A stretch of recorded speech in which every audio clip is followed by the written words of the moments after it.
الحمد لله رب العالمين، والصلاة والسلام على رسوله الكريم وعلى آله وأصحابه أجمعين. أما بعد، السلام عليكم ورحمة الله وبركاته. برادران و خواهران عزیز، بارک الله فیکم.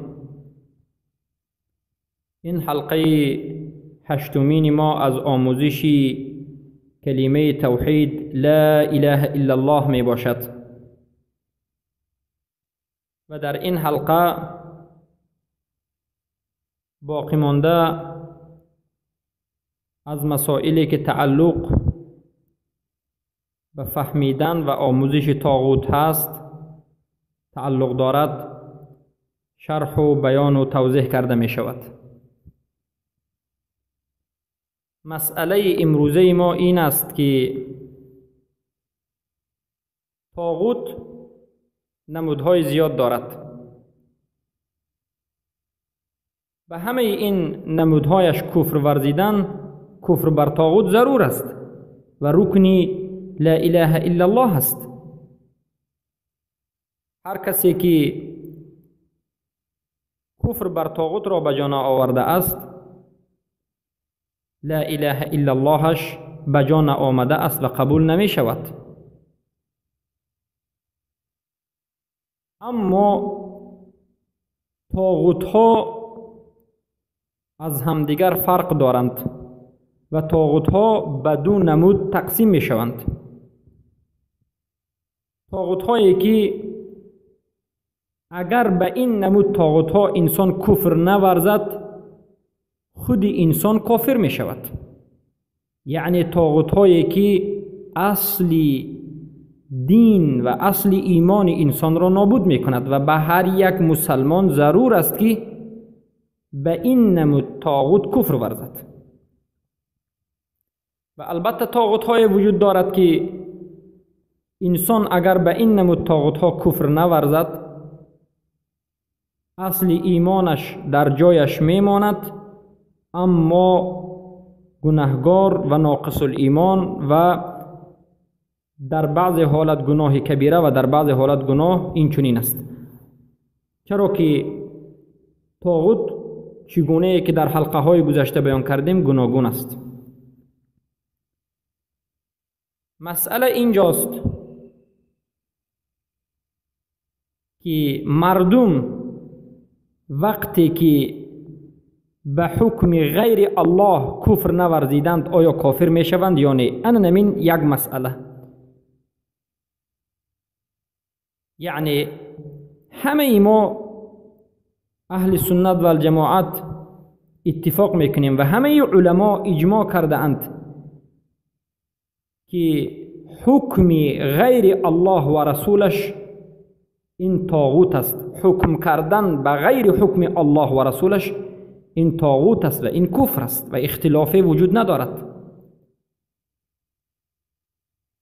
و هر کسی که به غیر حکم الله حکم میکند این طاغوت است.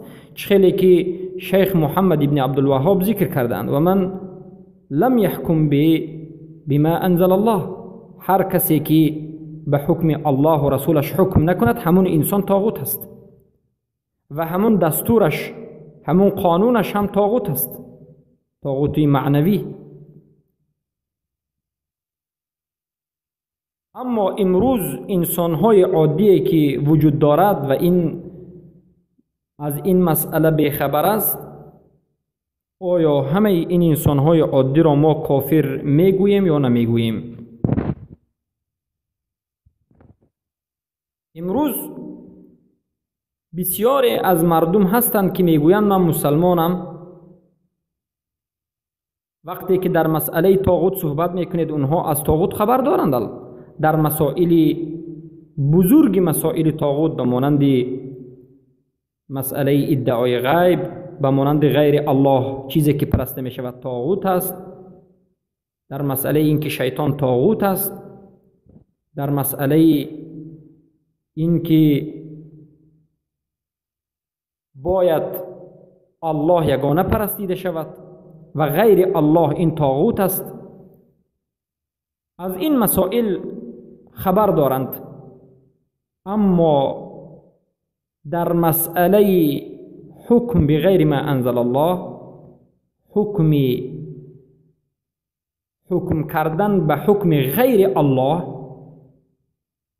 هر کسی که حکم به غیر حکم الله میکند این را طاغوت دانستن و به این نمود انسان کفر ورزیدن، از این نمود انسان اجتناب کردن، بغض و عداوت کردن، بعضی از مناطق مسلمان نشین بیخبرند. دولت هایی که منطقه ها و زمین هایی که در اصل زیر تصرف مسلمان ها در دولت اسلامی بود، امروز تبدیل به دولت کفر شده است و قانونش قانون کفری است، دموکراتی است. اما مسلمان هایی که اینجا زندگی میکنند عادتاً اکثریت مسلمانند، اکثریت مردم مسلمانند. این نمود مردم و این نمود انسان ها و مسلمان های عادی در همین یک مسئله کفر بر طاغوت، بر کسی که حکم غیر الله و رسولش را حکم میکند،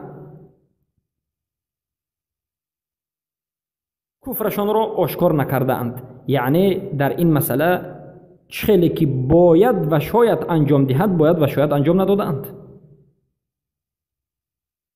باید و شاید انجام دادن یعنی این نمود انسانها را بد دیدن، ترک کردن این مکان، اجتناب کردن و دوست نداشتن این چنین انسانها، طرفداری نکردن حکم غیر ما انزل الله و بد دیدنش و کفر دانستن این چیز. بعضی از منطقه ها، علل خصوص منطقه های که در زیر تصرف و مستملکه ملحدین کمونیست ها بود، در این مسئله ضعیفند. البته کفر به طاغوت در مسئله های دیگر در جانب دیگر دارند. هر آن چیزی که غیر الله پرستیده می شود این را کفر می داند. هر کسی که این چنین باشد، یعنی اگر انسان مسلمان بگوید شیطان کافر است، یهود و نصارا کافر است و هر چیزی که غیر الله پرستیده می شود این طاغوت هست و هر کسی که ادعای علم غیب کند طاغوت است. و اما در مسئله حکم بغیر ما انزل الله ضعیف است، نه رد کرده است و نه قبول کرده است. رد نکرده است معناش این نیست که ما از باطن و درون اون با خبر باشیم، شاید به درونش این چیز را رد کرده باشد، حکمی غیر ما انزل الله، یا که کسانی که حکم به غیر ما انزل الله به غیر حکم الله و رسول میکنند اونها را رد کردن یا قانونهای غیر الله و رسول الله را رد کردن را ما ظاهرش را دیدیم که در این مسئله هیچ چیزی نگفته است. مسلمان است، توحید را با یک مقدار معین فهمیده است، شرک را کفر میداند، اما در مسئله حکم غیر الله و رسول الله علم ندارد.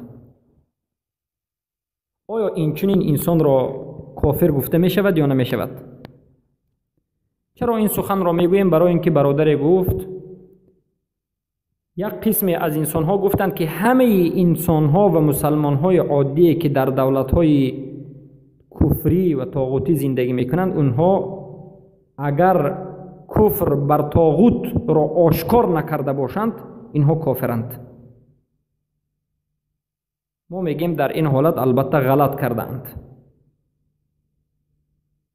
برای اینکه درست است حکم غیر ما انزل الله این کفر است.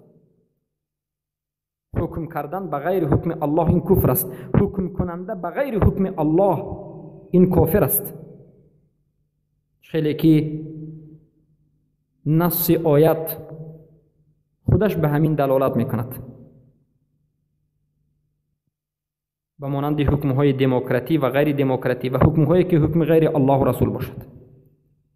اما انسان های عادی که در این مسئله علم ندارند، نفهمیده اند، جاهلند در همین مسئله، نه در تمام طاغوت، نه در تمام طاغوت، بلکه در همین یک نمود طاغوت علم ندارند و نفهمیده اند، اونها را پیش از قائم کردن حجت کافر گفته نمی شود، حکم به کفر کردن نمی شود یا تکفیر کردن نمی شود. زیرا سبب جهل اونها را ما نظر می کنیم. سبب جهل اونها از نبودن علما و از بیان نشودن همین مسئله، همین نمود طاغوت است. یعنی طاغوتی حکمی غیر ما انزل الله، طاغوتی این نمود که حکم به غیر حکم الله کردن یا کسی که حکم به غیر حکم الله میکند، این نمود طاغوت به بسیار از مسلمان های منطقه های ما نرسیده است. سبب نرسیدن این است که وقتی که ملحدین، کمونیست ها، این کفار مسلمان ها را به زیر تسلط و تصرف خود درآوردند، علما را قطر عام کردند و به مردم عقیده مرجعگی را آموختند و گفتند شما لا اله الا الله بگویید، چیز انجام بدهید، انمی شما مسلمان های پاک هستید. و از این بلا و از این مصیبت مردمان ما نو برآمده ایستاده است، نو بیرون شده ایستاده است و نو مسئله شرک را فهمیده ایستاده است و نو مسئله های ضروری از اسلام را فهمیده ایستاده است. چرا که در این مدت 70 سال غیر از نماز و بعضی از مسائل روزه دیگر هیچ چیزی در بین مردم عادی باقی نماند. مردم خود را فقط ما مسلمانیم و دلمان پاک است گفتند و خلاص، دیگر هیچ چیزی نموند. اما امروز الحمدلله مردم روز به روز فهمیده ایستادند و مردم شرک را فهمیدند و هر کسی که شرک را فهمید، شرک را ترک کرد، شرک را کفر نامید. غیر الله چیزهایی که پرستیده می شود از قبر و مزار و بت و هیکل و چیزهای دیگر را طاغوت نامید. ادعای علم غیب را طاغوت نامید، خودپرستی را طاغوت نامید. اما در مسئله کسی که حکم غیر الله را انجام می دهد، به حکم غیر الله حکم می کند یا که حکم غیر الله را حالا نفهمیده است، در این مسئله ساکت ماند، طرفداری هم نکرد، یک چیزی معین و عقیده معین خود را بیان نکرد. البته بعد میگوید اما چنانه که طلبات شرعی است این چنین نیست. ما میگیم در این مسئله این بیچاره ها عذر دارد، مردم عادی عذر دارد. عذر اونها چیست؟ عذر اونها سبب جهلشون است. سبب جهل اونها از اعراض نبود. یعنی وقتی که علما وجود ندارد، وقتی که در همین مسئله حکمی به غیر ما انزل الله، حکمی به غیر الله و رسول حکم کردن، در همین مسئله علم وجود ندارد، علما وجود ندارد، امر معروف کننده وجود ندارد، خبر دهنده وجود ندارد، این مردم بیچاره از کجا تعلیم بگیرند؟ کتاب وجود ندارد، زبان ما را تغییر داده است، حرفای ما را این ملحدان تغییر دادن، از زبان فارسی به کریلی تبدیل دادند که به زبان کریلی، زبانهای به این حرف کریلی یگان کتاب عقیدوی خاصی وجود ندارد. کتابهای عقیدوی ترجمه نشده است. در این جانب مسلمان ها تقصیر و کمبودی دارند. به خاطر همین کفر به حکم غیر الله و رسول به مردم نرسید و مردم در همین مسئله جاهل ماندند. اما حکم غیر الله را طرفداری نمی کنند. این چنین مردم را ما کافر نمیگوییم. مردی که مسلمان خودش را داند، نماز خواند، توحید را داند، شرک را ترک بکند، شرک را کفر داند، حکم بعد از این قبر پرستی و مزار پرستی این چیزها را طاغوت داند و کفر داند، انسان پرستی را طاغوت داند و کفر داند و در مسئله حکم غیر الله معلومات نداشته باشد، البته بعد میبیند اما طرفداری هم نمی کند و در این مسئله عموما صحبت کرده نمیتواند و ساکت است. در این حالت ما این چنین انسان را کافر نمیگوییم و حکم به تکفیر نمی کنیم. چرا که ما میگوییم سبب جهلش این از سبب نبودن علم و از سبب نبودن علما هست. و دوم سبب آشکار نکردنش، یعنی کفر بغیر ما انزل الله را، کفر بر طاغوت بغیر ما انزل الله را آشکار نکردنش، این از سبب خفی بودن همین مسئله در همین منطقه هست. یعنی این مسئله در حقیقت در منطقه و مناطق ما آسیای مرکزی به نهایت خفی شده است، پنهان شده است. همه فهمیده نمیتواند. حتی در این روزها بعضی از طالب علم هم فهمیده نمیتواند. بارک الله فیکم. برای همین این نمود مردم عادی را، مردم های مسلمانی که در زیر دولت کفار دموکراتی زندگی میکنند، مسلمانند، موحدند، شرک را ترک کرده اند و شرک را کفر میدانند و یهود و نصارا را کافر میدانند و البته تبدیل کننده های دین را کافر میدانند. از مسائل اسلام و ایمان با خبرند، نماز میخوانند، اما بعد از این در مسئله حکم بغیر حکم غیر الله حکم کردن، یا کسی که حکم بغیر حکم الله حکم میکند و در این مسئله تجاوز حد کرده است، در این مسئله خبر ندارند و هیچ گفته نمیتوانند. ما میگیم این نمود انسان ها مسلمانند و همه مسلمانانی که اگر شکلشون و اگر نمودشون همین نمود باشد، این نمود انسان ها عذر دارند. عذرشان این جهل است، چرا که این مسئله مسئله خفی هست و جهلشان جهل اعراض نیست، جهل رد نیست، بلکه جهل از سبب در حقیقت نبودن علما و نبودن علم پیدا شده است. بارک الله فیکم. اما باید کفر ورزیده شود. معنای سخن ما این نیست که اجازت هست که کفر نورزید، یعنی اجازت هست که به حکم کنندگان حکم غیر الله کفر نورزید. نه، البته کسی که میداند، کسی که توحید را آموخت،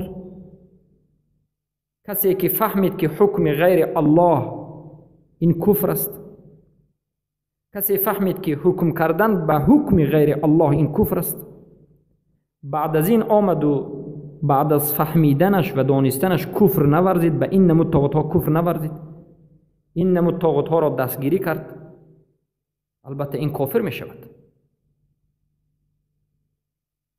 یا کسانی که نفهمیدند اما بعد از نفهمیدن هم به همین طاغوت ها لشکر شدند، لشکری طاغوت شدند. اینها مسئله حکم غیر ما انزل الله را از حکم بما انزل الله، حکم الله را از حکم غیر الله جدا کردن و نکردن را نفهمیدند، اما در همین حالت باقی نماندند، بلکه اینها همون طاغوت ها را دستگیری کردند، به خاطر همون طاغوت جنگ کردند، به خاطر همون طاغوت کشته شدند و به خاطر همون طاغوت دیگر مسلمان ها را به قتل رساندند و به همون طاغوت لشکر شدند. این نمود انسان ها هم حکمش کفر است و کافرند. اما سخن ما برادران و خواهران عزیز بارک الله فیکم در مسئله انسان های عادی، مردمان عادی که به این حکومت های طاغوتی هیچ ربطی ندارد. مسلمان عادی زندگی میکند، تاجر است، دهقان است، چوپان است، مردکار است، زندگی میکند، مسلمان است، نمازخوان است، اما مسئله کفر به طاغوت را نفهمیده است. اگر فهمانی میفهمد. برای همین علما میگند اول به این چنین انسانهای جاهل و عادی اول قیام الحجت کرده شود. قیام الحجت یعنی به اینها اول این مسئله کفر بر طاغوت حکم بغیر حکم الله حکم کردن باید رسانیده شود و بعد از این وقتی که حکم رسید توفر شروط را دیده شود و بعد از این انتفاع الموانع کرده شود. یعنی به یک انسان مسلمان جاهل وقتی که حکم غیر ما انزل الله بے خبر بود رسانیدید، با همه جانبش فهمید، فهمید که حکم غیر الله این کفر است و طاغوت است، یا کسی که به حکم غیر الله حکم میکند این طاغوت است و کافر است، باید کفر ورزیده شود. این مسئله رو فهمید، آیات ها رو فهمید، حدیث ها رو فهمید، سخن علما رو فهمید و بعد از این به اختیار خودش با وجود عقلش بجا بودن گفت و اختیار کرد که حکم غیر الله کنندگان اینها هیچ بدیه ندارد، من طرفدار همین هایم گفت و دستگیری حاکمان حکم کننده حکم غیر الله را کرد. بعد از فهمیدن شروط تکفیر را یعنی بجا آورد، به اختیار خودش کرد، عاقل بود، قصد همین سخن را داشت، فهمیده این سخن را زد، هیچ کسی این را مجبور نکرد، جاهل نیست، خطا نکرد، دیده و دانسته کرد. بعد از این حکم کفر به این نمود انسان ها داده میشد و این را کافر گفته میشد. اما در غیر این حالت همه مردم عادی را به یک جمله که کسانی که در حکومت‌های غیر اسلامی زندگی میکنند و کفر بر طاغوت را به جا آورده اند و نفهمیده اند اونها کافرند گفتن غلط است. و این منهج اهل سنت و الجماعت نیست. ما منهج اهل سنت و الجماعت را در این مسئله به شما بیان کردیم. خیلی که در حلقه های گذشته به شما بیان شد، در این مسئله سه فرقه وجود دارد. فرقه خوارج که به یک چیز عادی هم انسان ها را حکم به کفر میدهند، البته کفر اکبر میدهند، به انجام دادن کبیره. یا که طاغوت را خوارج همه اش را یک نمود میداند، طاغوت برنده اصل ایمان، نیست کننده اصل ایمان و طاغوتی که گناه است. این را فرق کرده نمیتوانند و فرق هم نمیکرد. خوارج ها در همه حالت یک نمود حکم میداد، این کفر. و البته در نزد خوارج ها جهل عذر نیست و سبب پیدایش جهل را هم نظر نمی کنند که جهل اعراض است و رد است، یا که جهلی در حقیقت نبودن علم و نبودن علما هست. و اهل فطرت را از غیر اهل فطرت جدا نمی کرد، که البته به همین سبب خوارج ها تمام مسلمان های روی دنیا را عامه را حکم به کفر میدن. و قاعده های بدی هم دارند که میگن هر وقتا که حاکم کافر شد در زیر وی بوده تمام انسان ها محکوم ها کافر است. و قاعده دومی اونها میگن که اصل تمام مردم کفر است تا همان وقتی که اسلام را ظاهر نکنند و به گناه کبیره انسان ها را کافر میشمارد، که این مذهب خوارج است. مذهب مرجئه در همین مسئله حکم بغیر ما انزل الله، حکم کردن به حکم غیر الله. اما مرجئه ها مقابل و ضد خوارج ها به نهایت کمبودی کرده اند و تقصیر کرده اند و در تقصیر کردن غلو کرده اند. در نزد مرجئه کفر ورزیدن به طاغوت این مسئله به ایمان تعلق ندارد. یعنی مرجئه ها غلو کردند. مرجئه ها کفر بر طاغوت را رکن لا اله الا الله نمیگویند. مرجئه ها کفر بر طاغوت را تعلق هم به شروط لا اله الا الله نمیدهند. مرجئه ها و جهمی ها علمایش هم ما که درباره مردم عادی صحبت کرده شدیم و حکم کردیم که کسی که دیده دانسته حکم به غیر ما انزل الله، حکم غیر ما انزل الله را قبول می کند و بعد از فهم، بعد از همه این چیزها این کفر است. اما مرجئه ها میگد بعد از دیده و دانسته حکم غیر ما انزل الله را شما کفر نورزیدن به این چیز هم این هیچ باکی ندارد میگد، یعنی به ایمان ضرری نمیرساند. برای همین میبینید که مرجئه ها در زیر حکم غیر الله زندگی کردن را اختیار کردند. یا که میبینید که مرجئه ها بعضیش جنگ کرده ایستاده است یا به عباره دیگر بگیم گویا که جهاد کرده ایستاده است، اما همون جایی که جهاد کرده ایستاده است میبینید که حکمش حکم غیر الله است. به خاطر چی جهاد کرده ایستاده است خودش بیخبر است. از سبب اینکه اونها حکم غیر الله و رسولش را کفر و صاحبش را کفر نمیدانند و این مسئله را طاغوت نمیدانند. مرجئه ها حکم غیر الله را و کسانی که به حکم غیر الله حکم را میکنند این را طاغوت نمینامد.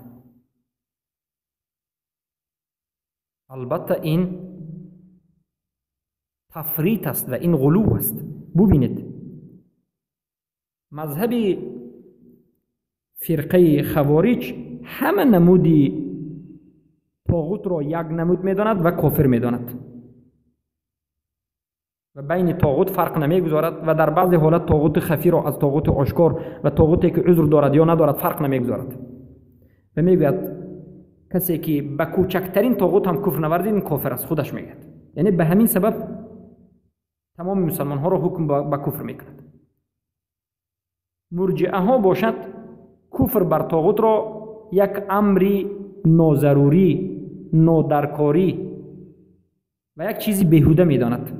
کفر بر طاغوت را رکن لا اله الا الله، شرط لا اله الا الله نمیداند. حتی بدین میگه این چیزی لازم هم نیست، از لازمات دین نیست میگه، ارجاع کرده هستند. وقتی که مرجئه ها ایمان را غلط فهمیدند همین فهم کفر بر طاغوت هم غلط شد. اما اهل سنت و الجماعت میگویند کفر بر طاغوت این رکن لا اله الا الله است، اما طاغوت نوع و نمودهای خود را دارد. بعضی از طاغوت است که هیچ کس عذر ندارد باید به این طاغوت کفر ورزد، به مانند شیطان، به مانند کسی که مردم را به عبادت کردن نفسش دعوت میکند یا کسی که پرستیده میشود و همه او را میپرستد و خودش راضی است باید همه کفر ورزد به این طاغوت کفر ورزد و این را طاغوت میگوید. رد بکند، دشمنی بکند، عداوت بکند، دوست ندارد. یا که چیزهایی که بغیر الله از غیر الله پرسته میشود به مانند قبرها و مزارها و چیزی نباشد، همه این چیزها را باید رد کرد و به این چیزها کفر ورزید. یا که به مانند حکم غیر ما انزل الله، حکم غیر الله و رسولش، به حکم غیر الله کسی که حکم میکند یا که خود حکم غیر الله و رسولش این چیز را طاغوت دانستن و به انمین طاغوت کفر ورزیدن ضرور است. و در مسئله حکم به غیر ما انزل الله مسلمان عادی را از مسلمان عالم جدا میکنند، اما در مسئله های دیگرش، در مسئله شیطان، کسی که پرسته میشود، کسی که مردم را به پرستش دعوت میکرد، البته جدا کردن نمیشود، همه یک حکم را دارد. اما در مسئله حکم به غیر ما انزل الله که امروز امت اسلام به این ابتلا شده است، علما میگویند چخیلی که گفتیم کسی که دیده و دانسته کفر نمیورزد البته این خودش کافر میشد، اما کسی که از سبب جهالت، بی علمی، بی فهمی و جهلش از سبب قصدن نبود، جهلش از سبب نبودن علما و از سبب نبودن علم بود، در این حالت به این بنده تا وقت قائم شدن حجت عذر داده می شود. و البته این مذهب، مذهب حق، مذهب اهل سنت و الجماعت عدل را پیشه کرده است، نه به مانند مرجئه تفرید می کند و نه به مانند خوارج افراط و غلو می کند. بارک الله فیکم. و به همین این مسئله به ما معلوم شد. مسئله مردم عادی که در تاجیکستان، ازبکستان یا که ترکمنستان یا که افغانستان و دیگر جایهایی که همه و اکثریت یا بگویم مسلمان هستند، اما بالایشان حکومت دموکراتی کفری طاغوتی هست. برای که ما گفتیم دموکراتی این طاغوت است، کسانی که به همین حکم میکنند طاغوت هستند. اما این مسلمان های بیچاره این مسئله رو نفهمیدند، به درون قلبشون میدانند که این نادرست است اما نفهمیدند. در این حالت وقتی که خود را مسلمان دانند، وقتی که نماز را خوانند، وقتی که شرک را ترک کرده باشند، وقتی که دیگر مسائل دینی را به جا آورده باشند و در همین مسئله تقصیر کرده باشند و در همین مسئله نفهمیده باشند، نه قصداً بلکه از سبب نبودن علم علما در این مسئله عذر دارند و به همین مسئله همه اونها را تکفیر کرده نمی شود، بلکه اول قیام الحجه و بعد از این شروط التکفیر و موانع التکفیر نظر کرده می شود. اما این عمل را کفر گفته می شود، یعنی کفر نوردیدن به حکم غیر حکم الله و رسولش، کفر نوردیدن به طاغوت حکمی، کفر نوردیدن به امون حاکمانی که به حکم غیر الله حکم میکنند، این عمل کفر است. اما کفر مطلق است، حالا به معین نمیگذاریم. به معین همون وقت می شود که اول این انسان جاهل را تعلیم بدهید، یعنی حجت را قائم بکنید. اما این در حق انسان‌های عادی هست، نه در حق انسان‌هایی که امروز دیده و دانسته حکم غیر الله و رسولش را از حکم الله افضل می‌دانند. شیخ ابراهیم آل شیخ مفتی مملکت عربستان سعودی و استاد شیخ ابن باز کتاب نوشتن تحکیم القوانین.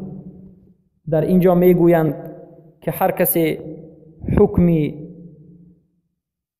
غیر الله و رسولش را از حکم الله و رسولش افضل داند و هر کسی که حکم غیر الله و رسولش را بگوید که تحکیم کردن جایز است، با همین حکم کردن جایز است بگوید، یا که غیر حکم الله و رسولش را به حکم الله برابر داند، یا که بگوید که حکم غیر الله و رسولش بد است اما در این زمان ما باید به حکم غیر الله حکم بکنیم، همه اینها میگن کافر است و از ملت بیرون است.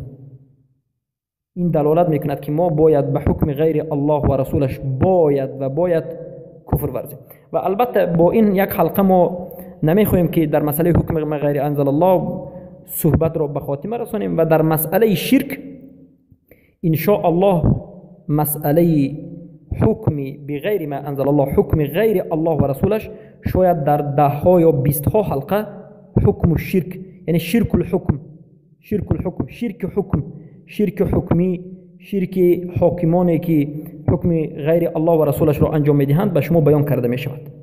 اما در مسئله در باب شرک، چرا که حکم کردن به حکم غیر الله و رسول این شرک است و در باب شرک ذکر کرده می شود. اما حالا ما در این باب کفر بر طاغوت مردم را بیان کردیم و گفتیم که در مسئله کفر بر طاغوت حکم غیر الله و رسولش، طاغوت یک نمود طاغوت، نه همه طاغوت، آشکار نکردن مردم عادی یا نفهمیدن مردم عادی یا به علم ماندن اونها این سببی کفر اونها نیست بلکه عذر داده می شود. بارک الله فیکم. به همین این حلقه به پایان می رسد. سبحانك اللهم بحمدك اشهد ان لا اله الا انت استغفرك واتوب اليك برحمتك يا ارحم الراحمين.